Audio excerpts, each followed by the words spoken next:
Hürmetli vatandaş, şamal yanışında gökürep turvatıdı.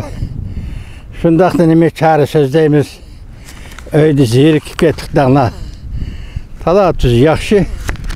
Soğuk biraz sunuptu. O Xudağa şükür vatandaş.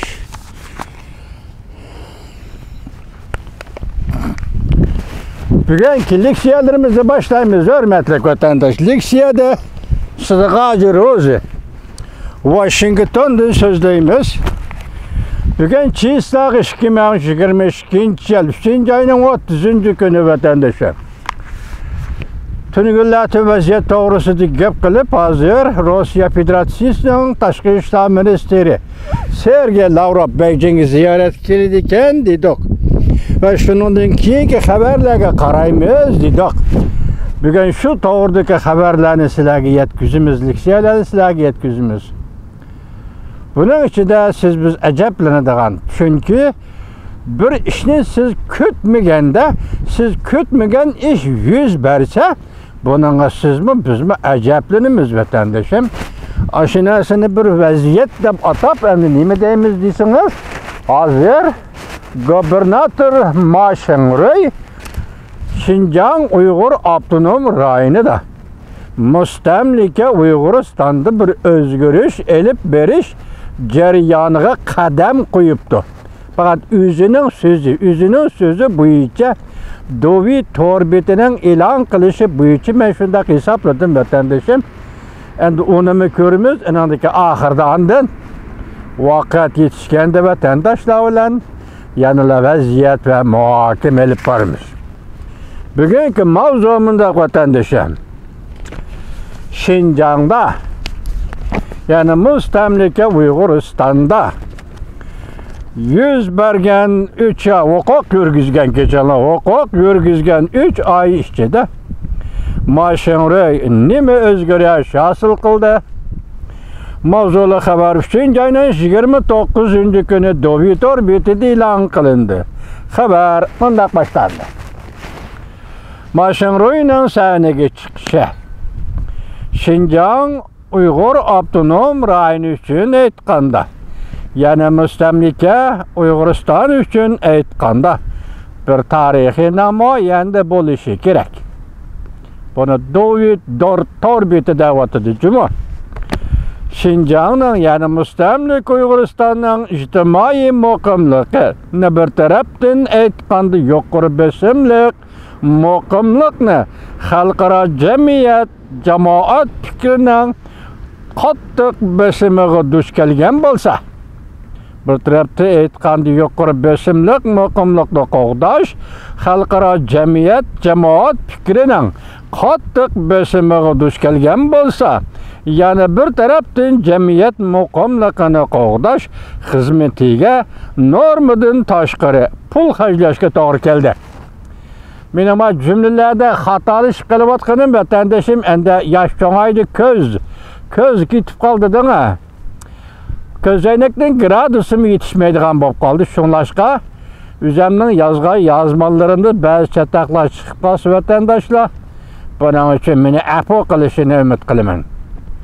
Şundak cevabını mındak sözdeyimiz.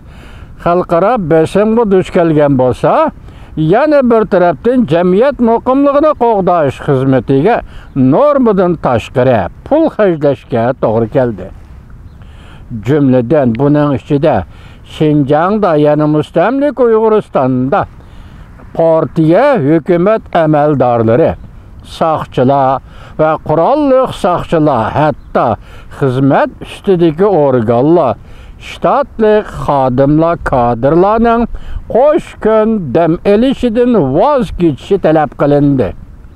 Hatta bu yoqdan u yoqqa yo'tkilib dijorni turish, semina bo'lib ishlash degandaklar. Bo'libmi keyingi amaliyotda nayt nurg'un xizmat shaklvozlik bilan elib berildi. Önümü yok, emgek bo'lib qoldi. Kishilar xizmat o'rnida ching o'ltirib vaqt o'tkazishga majbur bo'ldi. Bu ahvollar jamiyat tartibini ma'lum darajada qolishtirib qolmasdan iqtisadi cemiyet tertibinin normal buluşuğu ziyan elip geldi.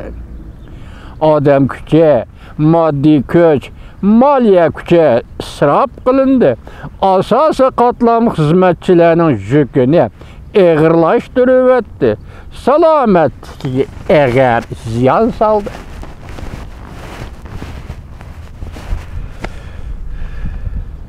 Şunlaşqa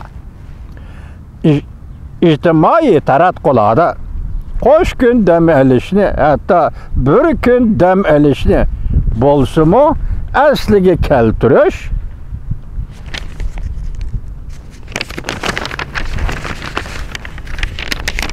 sadalari talab qilingan chaqiriqlar, murojaatlar o'tirg'i chiqish boshladi.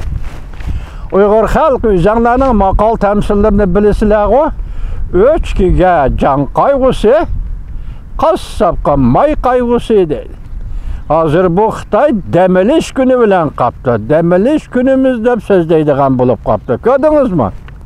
Bular o'zining dam olish kunini qurbon qilish badaliga bir millat Uyg'urni etnik tozalash bilan shug'ullanayotgan ko'chman Xitoylar.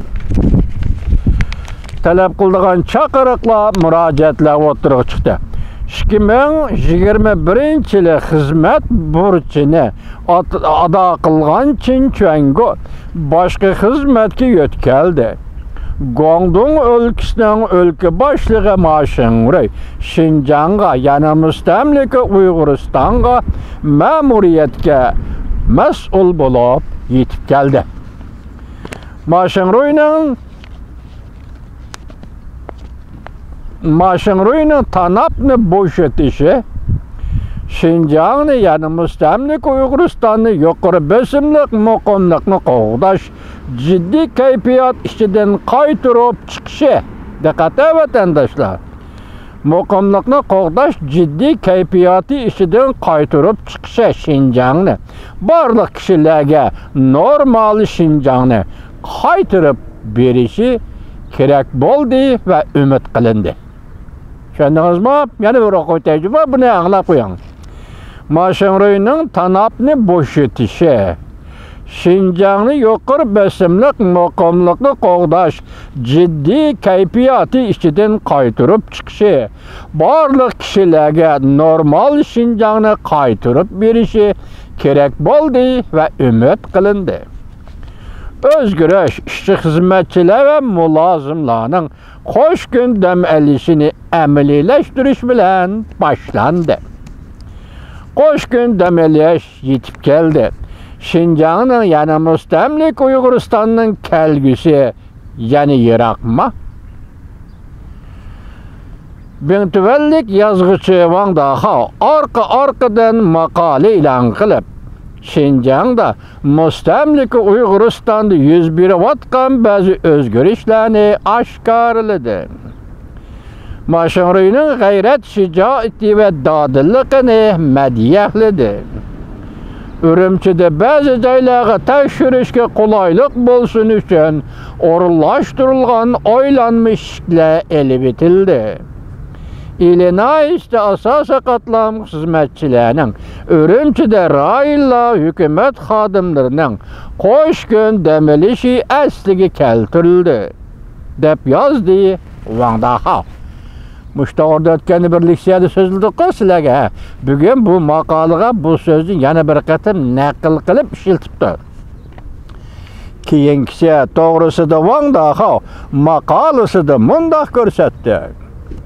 Qo'sh kun dam olishni asliga keltirishning ta'siri chunqur bo'ldi. Kim bo'lganda kadrlar qo'shini muqimlashdi. Xizmatdan iste'fo beruvchilar azaydi. Xizmat unumi yuqori ko'tarildi. Xinjiangdan ketmoqchi bo'lgan nurg'un kishilar qilib qilishni ma'qul ko'rdi.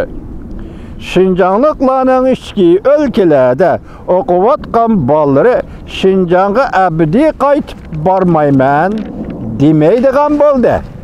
Qaranglar, shu jumlalarning zakiligi qanchalik, odam aldaydigan tarafi qanchalik, amaliy ish zodi nima tasavvur qilinglar vatandoshlar.